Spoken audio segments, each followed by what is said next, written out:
बिहार में चुनाव आयोग ने ऐलान किया था कि वो SIR यानी स्पेशल इंटेंसिव रिवीजन कराएगा। इसके बाद से ही विपक्ष इस बात का विरोध कर रहा था कि आखिर इतने कम समय में किस तरीके से आप ये करा लेंगे। हालांकि अगर आप करा भी लेते हैं तो दूसरी बात यह है कि आपने जो 11 डॉक्यूमेंट्स मांगे हैं, 11 में से कोई भी एक डॉक्यूमेंट बिहार की जनता के पास वो कैसे मिलेगा। लेकिन इस मामले को लेकर के जैसे ही तेजस्वी यादव के जो नेता हैं मनोज झा वो सुप्रीम कोर्ट का दरवाजा खटखटाने पहुंचते हैं, इधर चुनाव आयोग खेल कर देता है और अपने इस फैसले से यू टर्न लेकर पूरी तरीके से पलट जाता है। लेकिन यहां पर भी विपक्ष ने चुनाव आयोग का जो चेहरा है वो सबके सामने लाकर रख दिया है। विपक्ष इस पर भी संतुष्ट नहीं है कि चुनाव आयोग ने अपने इस फैसले पर यू टर्न लिया है, क्योंकि चुनाव आयोग गोलमोल बातें करके बिहार और बिहार की जनता को गुमराह करने की कोशिश कर रहा है, जैसा कि विपक्ष के नेता लगातार अपनी प्रेस कॉन्फ्रेंस में कह रहे हैं। दोस्तों, जो यू टर्न लिया गया है पहले उस पर बात करते हैं। दरअसल SIR कराने के पीछे जो डॉक्यूमेंट्स की मांग की जा रही थी, 11 डॉक्यूमेंट्स मांगे जा रहे थे, जिनमें से कोई भी एक डॉक्यूमेंट देना था बिहार की जनता को, और अगर ऐसा नहीं हो पाता है, वो फॉर्म के साथ उस डॉक्यूमेंट को नहीं दे पाते हैं, तो उनका वोटर लिस्ट से नाम कट जाता। इस बात का लगातार विपक्ष के तमाम नेता, फिर चाहे वो बिहार में हो या फिर बिहार के बाहर की जितनी पार्टियां जैसे TMC, उसके नेता भी लगातार इस चीज का विरोध कर रहे थे। इसको लेकर के चुनाव आयोग के साथ बैठक की गई, लेकिन वहां पर भी चुनाव आयोग ने संतुष्ट जवाब नहीं दिए।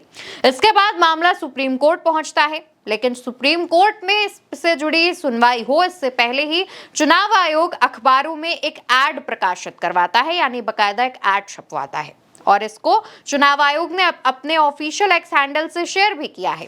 इस एड में सबसे ज्यादा जो ध्यान देने वाली चीज है दोस्तों, वहां पर देखिए लिखा है निर्वाचकों से अपील। इसमें पहली लाइन, अगर आप पहला जो पैराग्राफ है उसे छोड़ के दूसरे पैरा पर नजर डालेंगे तो यहाँ लिखा है, यदि आवश्यक दस्तावेज तथा फोटो उपलब्ध नहीं हो तो सिर्फ गणना प्रपत्र भरकर BLO को उपलब्ध करा दें। यानी कि अगर आपके पास कोई भी डॉक्यूमेंट या फोटो नहीं है तो भी आप जो फॉर्म है उसको भरकर अपने BLO को दे दें। इस बात को चुनाव आयोग विज्ञापन के जरिए लोगों तक पहुंचा रहा है। सोचिए, अभी भी कोई भी प्रेस कॉन्फ्रेंस चुनाव आयोग और मुख्य चुनाव आयुक्त की तरफ से नहीं की गई है, और विपक्ष इसी चीज की मांग कर रहा है। विपक्ष यहां पर सवाल ये भी उठा रहा है कि आपने जो 11 डॉक्यूमेंट्स की डिमांड की है, उनमें आपने आधार कार्ड को मेन डॉक्यूमेंट क्यों नहीं बनाया? क्योंकि जब आधार कार्ड बनवाने की मुहिम शुरू हुई थी तब ये कहा गया था कि अब हर काम आपका इस आधार कार्ड से हो जाएगा, लेकिन जब वोटर ID की बात आई तो आपने Aadhaar card, PAN card, driving license जैसे जो तमाम चीजें जो आसानी से हर घर में अवेलेबल होती हैं, उन्हें छोड़कर आप जन्म प्रमाण पत्र, पासपोर्ट और बाकी चीजों पर बात करने लगे।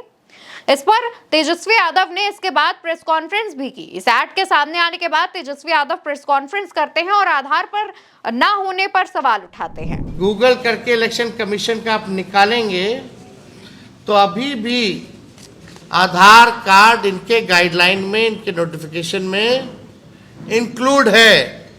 अब सवाल खड़ा होता है, और राज्यों में आधार कार्ड चलेगा, बिहार में आधार कार्ड नहीं चलेगा? ये तो बड़ा सवाल है, ये तो खुद ही कंफ्यूजन पैदा कर रहा है। और दोस्तों, सिर्फ विपक्ष के नेता के तौर पर तेजस्वी यादव नहीं, बल्कि कांग्रेस के जो राष्ट्रीय अध्यक्ष मल्लिकार्जुन खड़गे हैं, वो भी लिखते हैं भाजपा ने चुनाव आयोग के सहयोग से बिहार में करोड़ों लोगों का वोटिंग का अधिकार छीनने का जो मास्टर प्लान बनाया था, उसमें अब खुद भाजपा फंसती नजर आ रही है। पहले दिन से ही Congress party special intensive revision of electoral rolls SIR के खिलाफ आवाज उठा रही है। जो लोग चुनाव दर चुनाव वोट देते आ रहे हैं, उनसे वोटिंग के लिए कागज दिखाने के लिए क्यों कहा जा रहा है? गरीब, कमजोर, वंचित, दलित, पीड़ित, पिछड़े लोगों का जबरन मताधिकार छीनना ही भाजपा RSS का षड्यंत्र है। करीब 8 करोड़ लोग इसको भुगतेंगे। वोटर लिस्ट दुरुस्त करने की जिम्मेदारी ECI की है, जनता की नहीं है। जब विपक्ष, जनता और सिविल सोसाइटी का दबाव बढ़ा, तब आनन फानन में चुनाव आयोग ने ये विज्ञापन आज प्रकाशित किए हैं, जो ये कहते हैं कि अब केवल फॉर्म भरना है, कागज दिखाने जरूरी नहीं है। ये जनता को बरगलाने और भ्रमित करने की भाजपाई चाल का ही हिस्सा है। सच तो यह है कि भाजपा ने यह तय किया है कि वो लोकतंत्र को कुचल कर ही दम लेगी, पर जब जनता का विरोध से सामना होता है तो बड़ी चालाकी से एक कदम पीछे खींच लेती है। बिहार लोकतंत्र की जन्मस्थली है। बिहार की जनता लोकतंत्र और संविधान पर इस भाजपाई हमले का जवाब आने वाले चुनाव में जरूर देगी। ये जो पोस्ट है दोस्तों मल्लिकार्जुन खड़गे का सामने आता है। मल्लिकार्जुन खड़गे साफ साफ इस बात का जिक्र करते हैं कि चुनाव आयोग ये जो षड्यंत्र रचने की कोशिश कर रहा है उसका जवाब बिहार की जनता बखूबी देगी। अब दोस्तों इस पर विपक्ष क्या कह रहा है, विपक्ष की क्या मांगे हैं, उस पर भी साफ साफ बात कर लेते हैं। विपक्ष लगातार ये कह रहा है कि अगर आपको SIR यानी स्पेशल इंटेंसिव रिपोर्ट करानी ही थी तो आपने लोकसभा चुनावों के बाद क्यों नहीं कराया? आपने जनवरी के महीने से जब इस नए साल की शुरुआत हुई उसके बाद क्यों नहीं कराया, जबकि आपको पता था कि बिहार में इलेक्शन होने हैं। अब आप एन मोमेंट पर आखिरी समय पर आप कह रहे हैं कि आपको ये रिपोर्ट करानी है जहां पर आप 11 दस्तावेज में से कोई एक दस्तावेज चाहते हैं। यहां पर कहना यह भी है कि जिनका 2003 के चुनाव लिस्ट में जो लिस्ट आती है चुनाव आयोग की उसमें अगर नाम है तो उनको ज्यादा कुछ नहीं करना है, अपना जन्म प्रमाण पत्र लाकर दिखाना है। विपक्ष का यह कहना है कि बिहार जैसा क्षेत्र जहां पर बाढ़ आती रहती है, आमतौर पर बाढ़ बहुत मामूली सी चीज है, इस दौरान क्या उनके पास ऐसे दस्तावेज होंगे? आमतौर पर आधार कार्ड जो है वो सभी के पास मिल जाता है, तो आधार कार्ड क्यों इसमें जरूरी नहीं रखा गया? क्यों डॉक्यूमेंट्स में से एक आधार कार्ड को नहीं बनाया गया? इस पर लगातार आवाज उठ रही थी।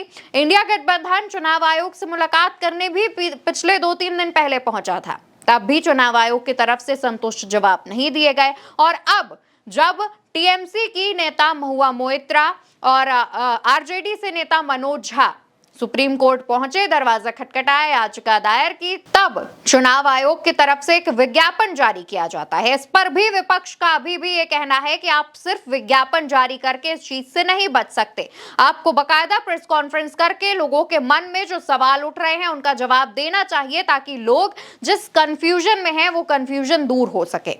फिलहाल चुनाव आयोग की तरफ से लगातार इन आरोपों को हमेशा की तरह नकारा जा रहा है। देखने वाली बात यह होगी कि क्या चुनाव आयोग की तरफ से मुख्य चुनाव आयुक्त आकर प्रेस कॉन्फ्रेंस करके लोगों के मन में उठ रहे सवालों का जवाब देते हैं, या फिर सिर्फ इस तरीके से ही चुनाव आयुक्त विज्ञापनों के माध्यम से लोगों तक अपनी जानकारियां पहुंचाते रहेंगे। आप क्या सोचते हैं? आपकी क्या राय है? कमेंट सेक्शन में बताइए।